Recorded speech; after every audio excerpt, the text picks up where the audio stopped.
नमस्कार दोस्तों, मैं अनुराग ओझा। कैसे हैं आप लोग? ठीक ही होंगे। न्याय यात्रा चल रही है। प्रधानमंत्री नरेंद्र मोदी और उनकी मीडिया दिखाने को राजी नहीं है। न्याय यात्रा पे कहीं हमले हो रहे हैं तो कहीं न्याय यात्रा को पुलिस प्रशासन रोक रही है।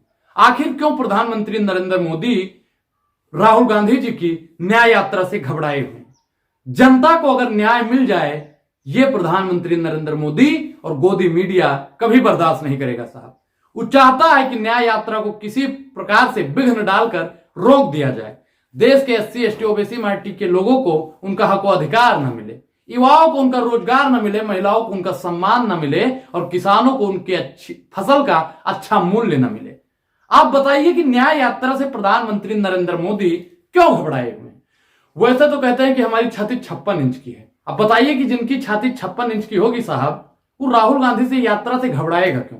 क्योंकि उसकी छाती में खोट है जो कहता है कि मैं शेर हूं।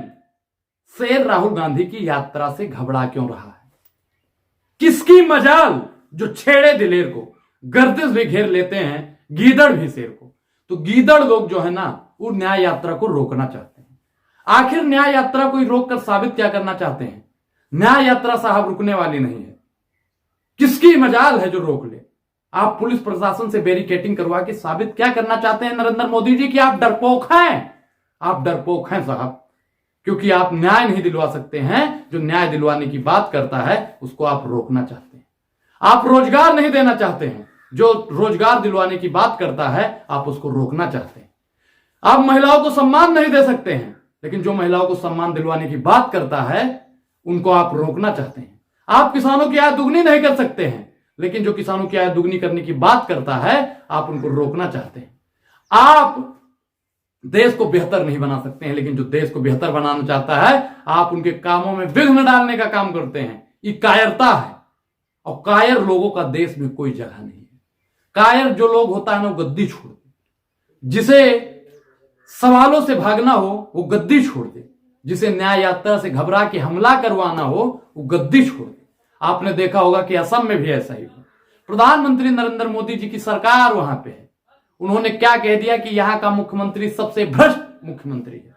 क्योंकि जयशाह का पापा भी, जब वो कांग्रेस में थे तो जयशाह का पापा भी कहा करता था कि सबसे बड़ा भ्रष्टाचारी है ये। अब बताइए कि जैसे ही उन्होंने भारतीय जनता पार्टी का चोला ओढ़ा, वो सदाचारी कैसे हो गए?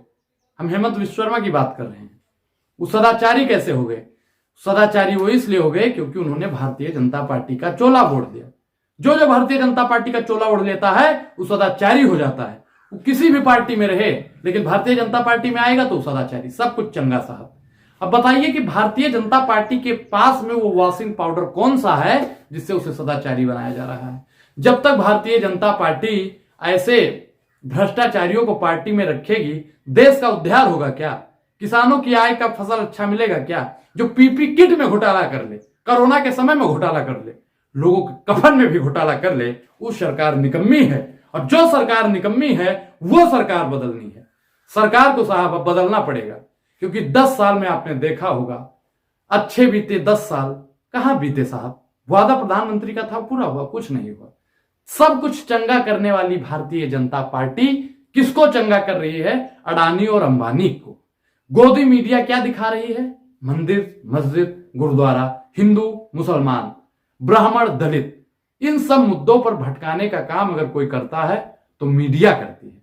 और 5 किलो राशन देकर प्रधानमंत्री नरेंद्र मोदी जी जनता को वास्तविक मुद्दों से भटका देना चाहते हैं। ये सरकार चाहती है कि देश का लोग जो है वो खामोश हो जाए, मुंह पे उंगली लगा के बैठ जाए, सरकार से सवाल न करे। जिस दिन सरकार से सवाल करने की हिम्मत आप लोगों ने ठान ली, उस दिन सरकार को कुर्सी छोड़ना पड़ेगा। लेकिन आज की जो मीडिया है क्या क्या आपको दिखा रही है, क्या क्या बता रही है, ये आप सब लोग भली भांति जानते हैं।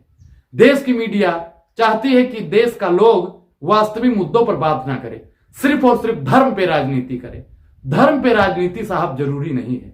देश में महंगाई पर बात करना जरूरी है, शिक्षा पर बात करना जरूरी है, GST पर बात करना जरूरी है, नोटबंदी पर बात करना जरूरी है। लेकिन आज की सरकार जो है हिंदू मुसलमान पे बात करवा रही है। इधर हिंदू को बैठा देती है, इधर मुसलमान को बैठा देती है। पंडित जी बैठे रहते हैं, मौलाना जी बैठे रहते हैं, वो डिबेट करवाती है। आप बताइए कि ऐसी मीडिया को आप लोग देखना पसंद करेंगे? नहीं। आप लोग सोशल मीडिया को देखिए, क्योंकि सोशल मीडिया ही सच्चा मीडिया है, सोशल मीडिया ही लोकतांत्रिक मीडिया है, सोशल मीडिया ही किसानों की मीडिया है, सोशल मीडिया ही संवैधानिक मीडिया है।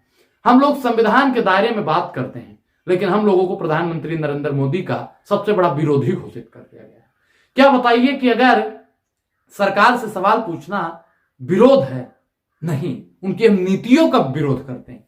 प्रधानमंत्री नरेंद्र मोदी जी हमारे भी प्रधानमंत्री हैं, आपके भी प्रधानमंत्री हैं, लेकिन अगर हम सवाल पूछ लेते हैं तो हम प्रधानमंत्री के विरोधी कैसे हो गए? जब हमने वोट दिया तब आप लोगों ने नहीं कहा कि हम विरोधी हैं, लेकिन आज जब हम सरकार से सवाल पूछ रहे हैं, साहब से सवाल पूछ रहे हैं, तब कुछ लोग जो बीजेपी भक्त लोग हैं वो कहते हैं कि अनुराग ओझा प्रधानमंत्री नरेंद्र मोदी और भाजपा का विरोधी है, हिंदू विरोधी है। अब बताइए कि भाजपा से सवाल करना हिंदुत्व का विरोध कैसे हो गया? पूरी वीडियो पर आपकी क्या प्रतिक्रिया है? अपनी प्रतिक्रिया जरूर दें, और अभी तक आपने हमारे चैनल को ज्वाइन नहीं किया है तो ज्वाइन जरूर करिए। अब दीजिए अनुराग ओझा को इजाजत। शुक्रिया।